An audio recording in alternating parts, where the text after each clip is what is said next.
The worst part wasn't that my wife left me for another man. It was that she made our children sit there and watch her choose him. The Alder Room was the kind of restaurant where people lowered their voices before they lied. Dark walnut walls, white tablecloths, little candles trapped in glass cups, waiters moving around like they were afraid to disturb the money in the room. I remember the smell of seared steak, lemon butter, and my daughter's apple juice sweating beside her plate. Tessa was 8, small for her age, wearing the blue dress she saved for special nights. Hollis was 11, pretending he didn't care about anything, the way boys do when they feel something too big for their chest. Marissa sat across from me with her hands folded, wedding ring still on, nails perfect, face calm in a way that made my stomach tighten. She had asked for a family dinner. Her words, not mine. A clean conversation, Caleb. No drama. I should have known that when a person says no drama, they usually mean they already rehearsed the part where they hurt you. She looked at me, then at our kids, and said, I can't keep living small. Just like that. Not I'm unhappy. Now we need help. Small. The word landed on the table between the bread basket and my son's untouched fries. I didn't answer right away. I watched Hollis look down at his lap. I watched Tessa blink too fast. Then Marissa took a breath, touched the napkin beside her plate, and said, I've filed for divorce. Before I could even make sense of that sentence, a shadow crossed the table. Brennan Crow walked up wearing a charcoal suit, that showroom smile of his polished bright enough to blind a desperate person. He didn't look surprised to see us. He looked invited. Marissa stood, and the room seemed to lean in. Brennan reached into his jacket pocket, lowered himself beside her chair, and opened a small black box. A diamond caught the candlelight and threw it across my daughter's face. People at nearby tables began to whisper. Someone actually gasped like this was beautiful. My wife smiled through tears that had nothing to do with shame. Brennan said, Marissa, let me give you the life you deserve. And right there, in front of the two kids who still kept drawings of our family taped to the refrigerator, she said yes. Applause started in the corner of the room, soft at first, then spreading like a fire nobody bothered to put out. I didn't move. I didn't raise my voice. I didn't give Brennan the scene he clearly wanted. I just looked at Tessa's little hands twisting her napkin until the paper tore. I looked at Hollis, whose jaw was clenched so hard I could see it trembling. If you're listening to this from your car, your kitchen, your night shift, or some quiet room where nobody knows what you're carrying, tell me where you are, because that night I learned something about silence. Sometimes silence is not weakness. Sometimes it is the sound a man makes when he is trying not to break in front of his children. Brennan turned toward me then, still smiling, and said, No hard feelings, Caleb. She needed a future. Marissa didn't correct him. She didn't reach for our kids. She just stood there with my last name still attached to hers and another man's ring on her finger. I pushed my chair back slowly. The legs scraped the floor, and for the first time, the applause faded. I picked up Tessa's coat, then Hollis's. My voice came out low, steady, colder than I expected. You made them watch this? Marissa's smile flickered. Brennan's did not. That was the first thing I noticed about him. Men like Brennan Crow only understand pain when it shows up on paper with signatures, lawyers, and dollar amounts. So I took my children out of that restaurant, past the candles, past the whispers, past the woman who had just turned our family into a public announcement. In the parking lot, the December air hit us hard. 32 degrees, maybe less. Tessa started crying the second the doors closed behind us. Hollis didn't. He just climbed into the back seat and stared straight ahead like something inside him had gone very still. I buckled Tessa in, then stood beside the driver's door with my hand on the handle, breathing white clouds into the dark. My marriage had ended at table 7. But my next move, the one they never saw coming, began before I even started the engine. I drove home without turning on the radio. The cabin of my truck felt too small for 3 broken hearts, but too quiet for comfort. Tessa cried into the sleeve of her blue dress until the fabric darkened at the wrist. Hollis sat beside her, stiff as a board, looking out the window at the frozen storefronts sliding past. I kept both hands on the wheel and watched the road because fathers do not get the luxury of falling apart when their children are still in the car. 3 miles from the restaurant, Tessa whispered, Daddy, are we still a family? That question did what Marissa and Brennan could not. It found the softest place in me and pressed hard. I wanted to say yes without hesitation. I wanted to build a clean answer out of smoke and hope. Instead, I took a breath and said, "You and Hollis are my family every second of every day. Nothing changes that." Hollis turned his head then, just a little. Not enough to look at me, just enough to let me know he heard it. When we got home, the porch light was still on, glowing yellow against the snow dusting the front steps. That light had always meant Marissa was waiting. That night, it meant the house had not learned yet that she was gone. Tessa took off her shoes by the door and stood there like she had forgotten what came next. Hollis walked straight to the kitchen, opened the refrigerator, then closed it without taking anything. Kids do that when their world tilts. They reach for routine, even if they are not hungry. I hung their coats, warmed milk for Tessa, made toast for Hollis, and moved through the kitchen like a man following instructions written somewhere inside his bones. At 9:15, Marissa called. I let it ring. At 9:17, she texted, "Please do not make this ugly." At 9:20, Brennan texted from her phone, or maybe she let him write it. "Caleb, be reasonable. The kids will adjust." I stared at those words until they lost shape. The kids will adjust. Like they were furniture being moved from one room to another. Like their mother had not turned a private wound into a public celebration. I put the phone face down on the counter. Then I did something I had not done in years. I opened the old metal file box under my desk. Tax returns, mortgage papers, insurance documents, school records. Everything boring enough to save a family when emotions start lying. My hands were steady now, not because I was calm, but because the part of me that still wanted Marissa to understand had gone quiet. Around 10, Hollis appeared in the doorway wearing his pajama pants and a sweatshirt 2 sizes too big. He looked at the file box, then at me. "Are you going to fight, Mom?" he asked. I closed the folder slowly. "No," I said. "I am going to protect you." He nodded once, like a boy trying to believe a man who had never lied to him before. After he went back upstairs, I sat alone in the office with the house humming around me. The heater clicked. The pipes settled. Somewhere above me, Tessa coughed in her sleep. I opened my laptop and created 5 folders. Custody, finance, Brennan, Marissa, kids. The names looked cold on the screen. Clean, necessary. At 11:43, an email came in from Marissa's attorney. She had filed that morning, before the dinner, before the ring, before our children were used as an audience. Temporary custody proposal. Asset disclosure request. Request for exclusive use of the marital home. There it was. Not heartbreak. Strategy. I leaned back in the chair and finally understood the shape of the night. The restaurant was not an ending. It was pressure. She wanted me angry. She wanted me reckless. She wanted a version of me she could point to in court and say, "See, this is why I had to leave." I looked toward the ceiling, toward the rooms where my children were sleeping, and made myself a promise so quiet it felt carved into stone. I would not give her that man. I would give her documents. I would give her dates. I would give her the truth in a language no smile from Brennan Crow could polish away. Before Marissa wanted glass offices and rooftop dinners, she wanted a folding table in a duplex kitchen and a man who came home tired but came home. That was the part nobody at the Alder room saw. They saw Brennan's suit, his ring, his polished confidence, and maybe they thought he was rescuing her from some ordinary life.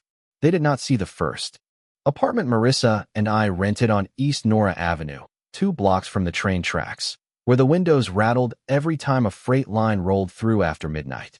They did not see her sitting barefoot on a second-hand couch, eating grocery store pasta from chipped bowls, laughing because I had burned the garlic bread again. Back then, she called me steady like it was a blessing. I worked nights at Northline Cold Storage, 12-hour shifts in a building kept at 34 degrees, moving pallets of produce and medical supplies, while most of Spokane slept. My gloves smelled like cardboard and diesel. My knees ached from concrete floors. But every morning, I drove home through pale blue light with coffee in the cup holder and hope in my chest, because I believed we were building something. Marissa was still finishing her licensing courses then. I quizzed her on commercial zoning while she highlighted notes at the kitchen table. She used to say, "One day, we will look back at this place and miss it." I believed that too. I believed small beginnings made strong people. Then success began arriving in pieces. First came her first big commission, then better clothes, then dinners with people who said words like leverage and lifestyle more than family. I was proud of her at first. I ironed shirts before her client meetings, fixed her old sedan when the starter failed, packed lunches when she forgot to eat. I thought love meant helping someone climb without asking them to look down and thank you every step. But somewhere along the way, Marissa stopped climbing with me and started looking past me. The first time she called my work embarrassing, she disguised it as a joke. We were at a holiday party for her brokerage, standing near a fireplace that was too clean to have ever held real wood, when someone asked what I did. I said logistics engineering, because that was the truth by then. She laughed and said, "He makes sure lettuce stays cold." Everyone smiled politely. I smiled too, because husbands learn to swallow small cuts in public. Later, in the car, she said I was being sensitive. That became her favorite word for any pain she caused. Sensitive, insecure, small. By the time Brennan Crow entered her office, those words had already cleared a place for him. He did not steal my wife in one dramatic moment. He offered her a mirror that made her feel taller. He praised her instincts, invited her into rooms with investors, taught her to look at our life like a starter home she had outgrown. And I kept missing the warning signs because I was busy being useful. School drop-offs, dentist appointments, mortgage payments, science projects. Tessa's stuffed rabbit repaired with gray thread because white was missing. Hollis's baseball cleats bought one size too big so he could wear them another season. That was my kingdom. Not glamorous, not photographed, but real. The cruel thing is, I was not broke. I was quiet. There is a difference. Years before that restaurant, I had started building something of my own through long nights, careful contracts, and a family trust left by my uncle in Oregon. I did not talk about it because I did not want money to become the loudest thing in our house. I wanted our children to know warmth before wealth. I wanted Marissa to know she was loved before she was impressed. But by the time she looked across that table and said she could not live small anymore, I understood the truth. She had mistaken my humility for failure. And Brennan Crow had made the same mistake. Brennan Crow did not look like the kind of man who had ever carried groceries up 3 flights of stairs or sat awake at 2 in the morning comparing insurance plans. He looked manufactured. Perfect charcoal suits, silver cuff links, expensive shoes that had never touched slush, and a smile trained to make weaker people feel chosen. The first time I met him, he shook my hand too long and looked over my shoulder before he let go, like he was already searching for someone more useful. It was at Marissa's office open house, 6 months before the restaurant. Glass walls, catered crab cakes, little name tags with gold trim. I had come straight from a site visit at a refrigerated distribution center near the interstate, so my boots were clean, but not shiny. Marissa noticed. Her eyes dropped to them, then came back up with that tight smile. I had learned to recognize. The one that meant I had disappointed her without speaking. Brennan appeared beside her with a champagne flute in one hand and said, "So you are Caleb. Marissa tells me you are in shipping." Shipping.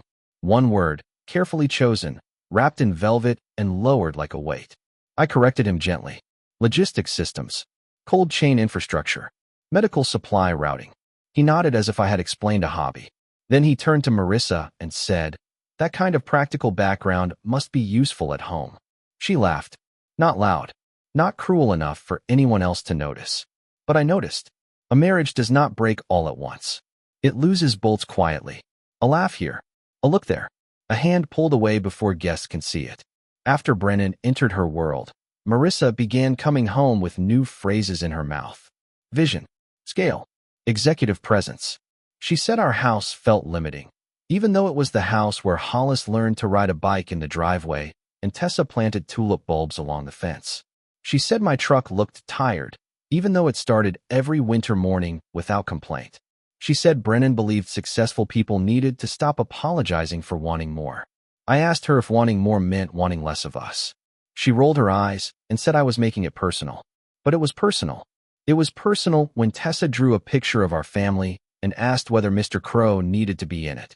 It was personal when Hollis stopped talking about baseball because Marissa missed 3 games in a row for client dinners that somehow always included Brennan. It was personal when my son asked, quiet as dust, "Does mom like him better because he has a nicer car?" I told him no. I said adults get distracted. I said his mother loved him. I said the things fathers say when they are trying to patch a roof during a storm with their bare hands. But children hear what we hide. They feel the temperature drop before we admit the heat is gone. Brennan understood image better than love. He sent Marissa flowers to the office, never home. He praised her online where everyone could see it. He called her brilliant in rooms full of men with money. But he also asked questions. Not casual questions. Precise ones. Which freight corridors were expanding east of Spokane? Which medical suppliers needed temperature-controlled storage? Which parcels near the interstate still had old warehouse rights attached? Marissa thought he was admiring her knowledge. I knew the smell of a man circling a contract. And when she came home one night asking why my old laptop still had maps of rail access points and cold storage routes, the last bolt fell into my hand. I looked at her across the kitchen island. She was wearing a coat Brennan had complimented at a company dinner. Her phone was face down beside her purse. Her wedding ring caught the overhead light, bright and meaningless. I said, "Why do you need to know?" She smiled that careful smile and said, "I am just trying to understand your little world." Little. There it was again. The word she used when she wanted to feel tall. I did not argue. I did not accuse. I just closed the laptop, changed the password before bed, and began checking every digital door I had left unlocked out of trust. Because love may keep a home warm, but trust is the lock on the front door. And once someone starts copying keys, a man has to decide whether he is still being patient or just being foolish. The morning after I changed that password, I started doing what careful men do when the floor under their life begins to split. I stopped guessing. I started documenting. Not because I wanted to punish Marissa, and not because I wanted to drag our children through a war, but because feelings can be twisted, memories can be challenged, and a calm man without proof is just another voice in a room full of people pretending not to hear him. At 6:30, I packed lunches. Turkey sandwich for Hollis, crust cut off for Tessa because she still hated the corners.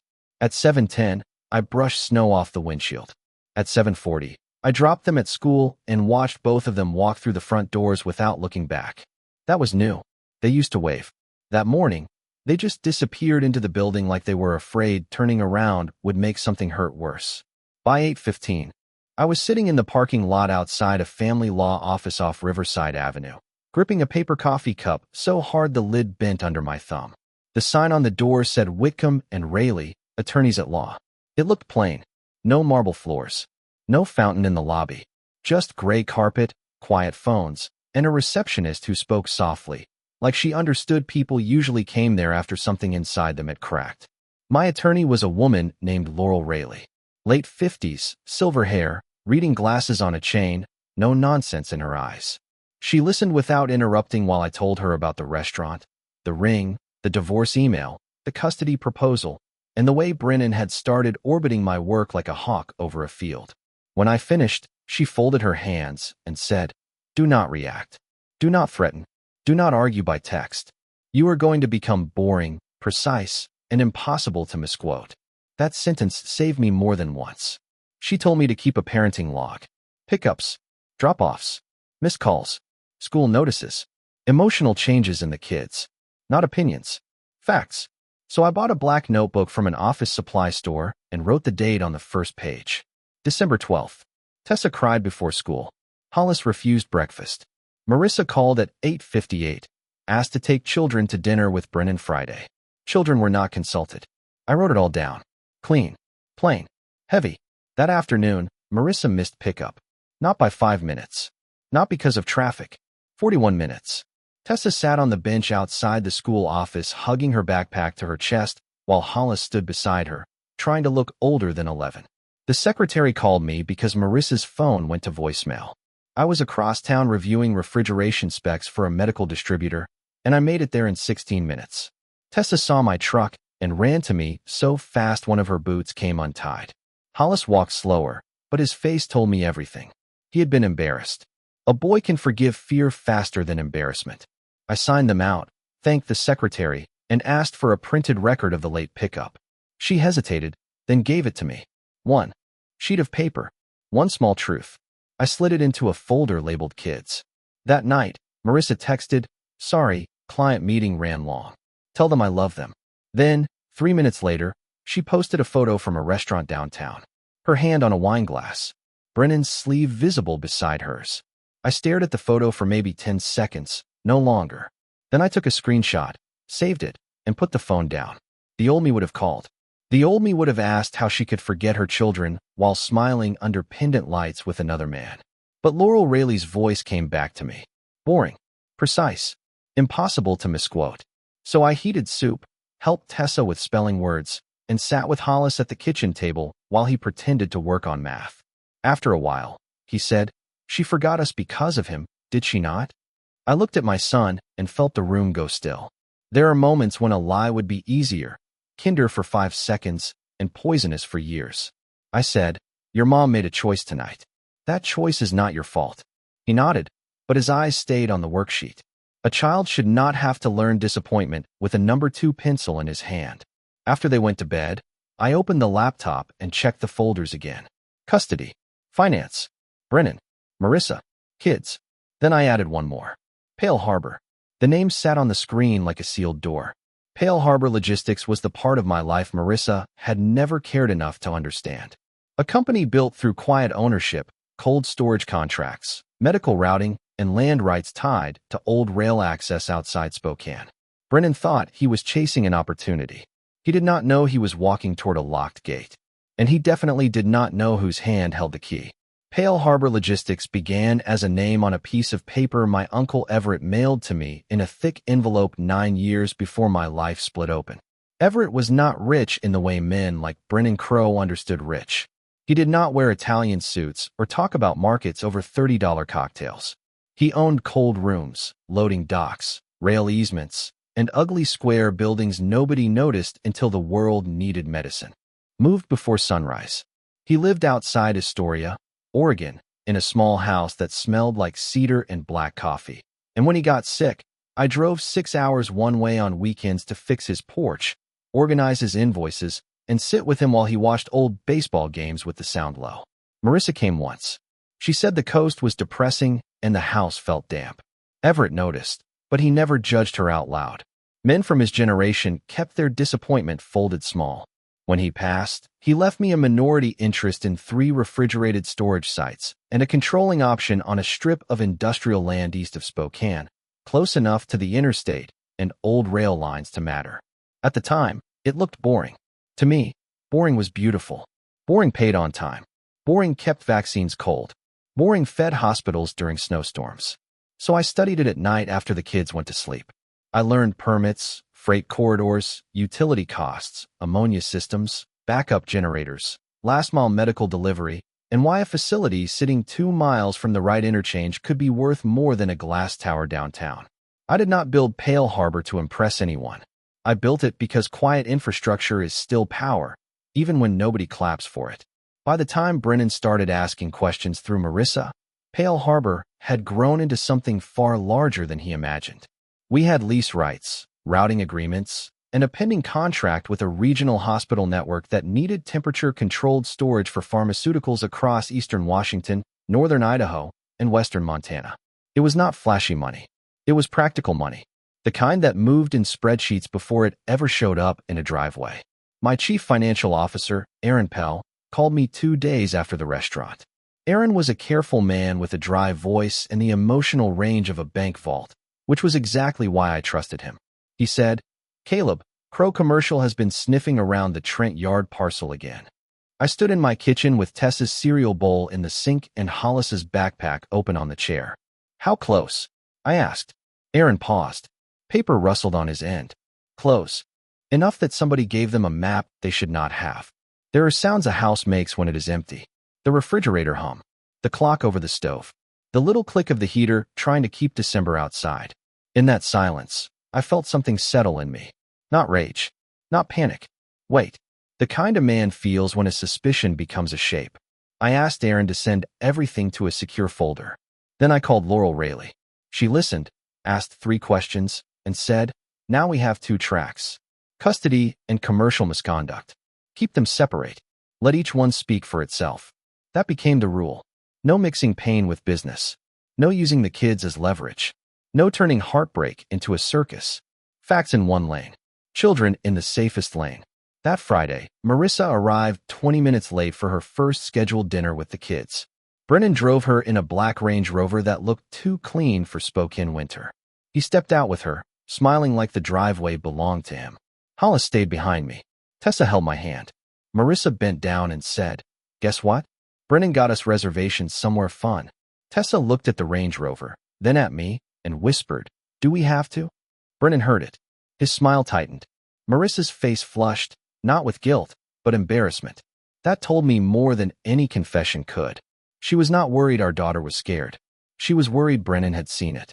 I knelt to Tessa's level and said, "You are allowed to have feelings. You are also allowed to go slowly." Marissa crossed her arms. "Do not make them afraid of my life, Caleb." I stood, kept my voice even. "I am not making them anything.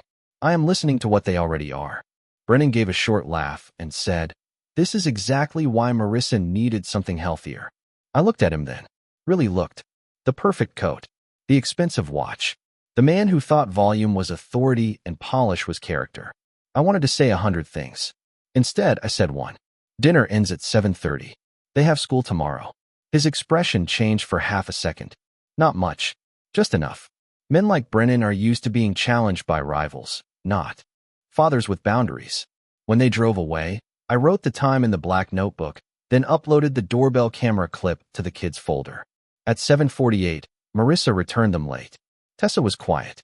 Hollis walked past me and went straight upstairs. Later, I found a glossy brochure in his coat pocket. Crow Commercial Development. On the front was a rendering of a future medical logistics campus on land Pale Harbor controlled. Across the top, in silver letters, it said, "Building Tomorrow's Lifeline." I sat at the kitchen table and stared at that brochure until the words turned cold. Brennan had not only brought my children to dinner, he had brought them to a pitch. And that was the moment Pale Harbor stopped being my private work. It became the locked door he was about to run into. By Monday morning, Brennan Crow believed he was 3 signatures away from owning the future. That was how Aaron described it when he called me before sunrise, his voice flat and careful through the truck speakers while I drove past snowbanks and dark storefronts toward the warehouse district. Crow Commercial had scheduled a private investor meeting at 10 o'clock to finalize commitments for the medical logistics campus. They had renderings, projected revenue, letters of interest, and one very polished lie sitting at the center of it all. They were presenting the Trent Yard parcel as if access was practically secured. Practically. That word does a lot of dishonest work in business. It lets men smile before the ink exists. It lets them sell a door before they own the key. I parked outside Pale Harbor's small office at 8:12. No marble lobby. No fountain. No receptionist trained to say my name like a brand. Just brick walls, old radiators, and a conference table with scratches from men who built things before they described them. Aaron was already there with a banker's box and 2 cups of coffee. Beside him sat Laurel Rayleigh, calm as winter glass, her silver reading glasses low on her nose. She had brought another attorney with her, a commercial specialist named Dennis Voss, a quiet man whose suit looked older than Brennan's watch and twice as useful. They spread the documents across the table. Land option, rail access easement, cold storage lease priority, non-disclosure agreement, timeline of contact, metadata from the copied map file. Marissa's email forwarded to Brennan at 11:38 at night, sent from our home internet, 2 weeks before she filed for divorce. I stared at that timestamp longer than I should have, not because it surprised me anymore, but because some small, stubborn part of my mind still wanted betrayal to have limits. Laurel noticed. She slid the page toward herself and said, "Do not carry the emotion into the room. Let the paper do its job." So I nodded. I drank the coffee even though it had gone cold. At 9:40, we drove downtown in 2 vehicles. Brennan's meeting was on the 17th floor of a glass building overlooking the Spokane River. The kind of place with quiet elevators and art nobody understands, chosen by people who think height equals authority. When we stepped into the lobby, I saw Marissa near the security desk. Cream coat, perfect hair, engagement ring bright under the lights. For half a second, she looked like the woman who once fell asleep on my shoulder during a snowstorm because our old furnace had quit again. Then Brennan touched her lower back, and the memory closed like a door. She saw me and frowned. "Caleb, what are you doing here?" Her voice was sharp, but underneath it was fear trying to sound annoyed. Brennan turned, smiled, and walked toward me with his hand already out. "This is a private business meeting." I did not take his hand. I looked at the conference room beyond him, where investors sat behind glass, where his future was arranged in leather chairs and printed packets. "That is why I am here," I said. His smile thinned. Dennis Voss handed the receptionist a notice package, then looked at Brennan and said, Pale Harbor Logistics is formally objecting to the use of restricted site materials and any representation that Trent Yard access has been secured. The words landed clean. Not loud. Not dramatic. Clean is worse when a man has built his confidence out of fog. Brennan glanced at Marissa. She looked at the folder in Dennis's hand, then at me, and for the first time since the restaurant, she did not look superior. She looked caught. Inside the conference room, one of the investors stood and opened the door. Brennan, is there a problem? That sentence changed the air. Brennan turned toward him with a laugh that arrived too quickly. Just a misunderstanding with a minor stakeholder. Minor. I almost smiled. Aaron stepped forward then, placed a bound packet on the nearest table, and said, Pale Harbor holds the controlling option, the rail easement priority, and the cold chain operating rights attached to the proposed campus. Without our consent, the current model does not function. Silence moved through that hallway like a cold draft. Investors understand numbers faster than feelings. Brennan knew it too. His jaw tightened. Marissa whispered, Caleb, please do not do this here. I looked at her ring, then at her face. You chose public. Her eyes flickered, because she remembered Table 7. She remembered the applause. She remembered our daughter crying in the parking lot. Or maybe she only remembered that public moments can turn both ways. Dennis opened the packet and continued. We also have evidence suggesting proprietary routing maps were accessed and transferred without authorization. We are requesting suspension of this meeting pending review. There it was. Not revenge. Review. The most boring word in the English language when you are innocent. The most dangerous one when you are not. Brennan's investors began asking questions all at once. Who owns the easement? What maps? Why was this not disclosed? Has legal reviewed it? Brennan raised both hands, trying to control the room, but control had already left him. It did not slam the door. It simply picked up its briefcase and walked out. Marissa stood beside him, pale under the lobby lights, her new life suddenly full of old receipts. I did not shout. I did not call her names. I did not tell Brennan what kind of man uses a mother's ambition to reach her husband's locked files. I just watched the first wall crack. Then my phone buzzed. A message from the school. Tessa had a stomachache and wanted to go home. Just like that, the boardroom disappeared. The investors, Brennan, Marissa, the glass tower, all of it shrank behind one simple truth. My daughter needed me. I turned to Laurel and said, handle the rest. Then I walked out before Brennan could say another word, because destroying him was never the point. Getting home in time for my child was. I picked Tessa up from school at 10:46. She was sitting in the nurse's office with her backpack on her lap and her coat zipped to her chin, even though the room was warm. The nurse said it might be nerves.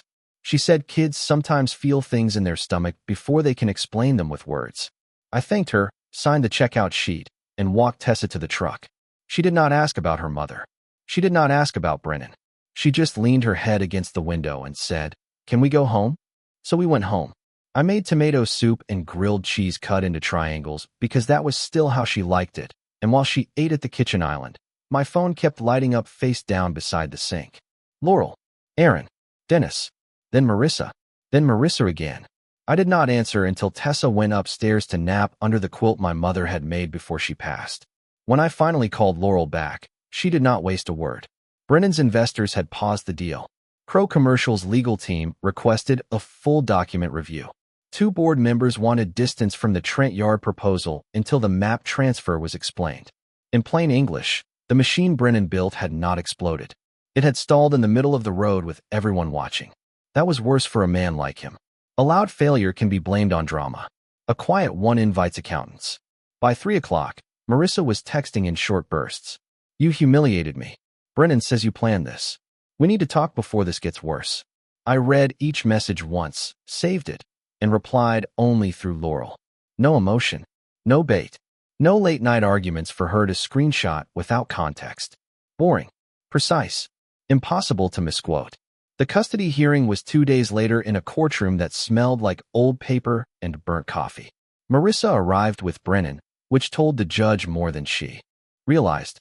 He sat behind her in the second row, leaning forward like the room belonged to him. I sat with Laurel, the black notebook in front of me, my hands folded over dates I wished had never needed writing. Late pickups, missed calls, school records, the doorbell clip. The restaurant incident, described without poison. The brochure from Hollis's coat pocket. When Laurel presented the school's late pickup record, Marissa looked annoyed. When she presented the photo from the restaurant posted during that same missed pickup, Marissa looked small. But when the court-appointed child specialist's preliminary note was read, the room changed. Hollis had said he felt like he was being asked to clap for a man who helped break his house. Tessa had said she did not like when adults smiled while Daddy looked quiet. Nobody spoke for a moment. Even Brennan leaned back. That was the sound of polish failing. The judge did not take Marissa's children away. Life is not that simple, and I would not have wanted it to be. But temporary primary residential custody stayed with me. Marissa received structured visitation, no overnight guests during parenting time, and no involvement from Brennan in decisions about the children. The words were calm, legal, measured. They landed on Marissa harder than any insult could have. Outside the courtroom, she followed me into the hallway, her heels sharp against the tile.